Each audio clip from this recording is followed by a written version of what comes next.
पहली बार इंडिया गठबंधन एकजुट होकर जब विधानसभा चुनाव में जाएगी, क्या लगता है? देखिए, इंडिया गठबंधन का स्थापना हुआ था 2024 के संसदीय चुनावों के लिए।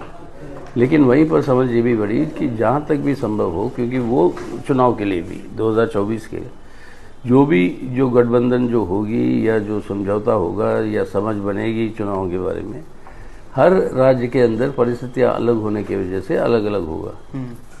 अब तमिलनाडु में एक पूरा फ्रंट ही है, सेकुलर फ्रंट। आपके यहाँ पर महागठबंधन है। अब महाराष्ट्र के अंदर महाराष्ट्र विकास आघाड़ी है। बहुत सारे जगहों पर जो रीजनल पार्टीज़ है वो पहल ले रही है, जैसे यूपी में अब चर्चाएं चल रही है। तो ये सब राज्यों के स्तर पर होगा।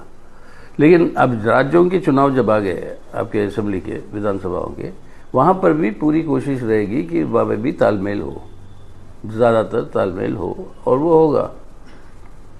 और दूसरा सवाल है कि जातीय जनगणना को लेकर अब पूरे देश में मांग हो रही है। बिहार सबसे पहला राज्य बना जातीय जनगणना जारी करने वाला, उसका पूरे देश भर से मांग हो रही है। इसको लेकर इंडिया गठबंधन किस प्रयास हो? देखिए, ये हम पहले ही कह चुके हैं। ये कोविड के चक्कर में उन्होंने कहा कि 2021 का जनगणना नहीं हो पाई। बोला वो हो गया कोविड का दौर, उसके बाद क्यों नहीं करवा रहे हो आप? लेकिन वो नहीं चाहते हैं कि वो करवाना 2024 के चुनाव से पहले। कारण क्या है? क्योंकि हमने तभी मांग की थी इस जातीय जनगणना को भी साथ में जोड़कर, तो जनरल सेंसस हो रहा है उसके साथ जोड़कर करिए। क्योंकि पिछला जो हुआ था वो हुआ था 1931 में। उसके बाद जनरल सेंसस के साथ कास्ट सेंसस कभी नहीं हुई। तो ऐसे वो भी करवाइए। ये मांग हमारी तब से रही है। अब इससे मुकर रही है बीजेपी।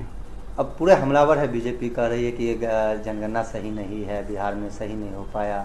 इसको लेकर तो बताइए ना, बताए क्यों नहीं हो पाया। अच्छा, कुछ तथ्य तो दे। सिर्फ ऐसी मतलब अफवाह फैलाने से तो नहीं चलता ना काम।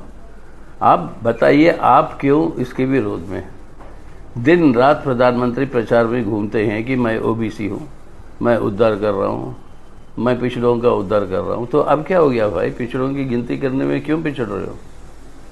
इसमें क्या है अड़चन आपके लिए?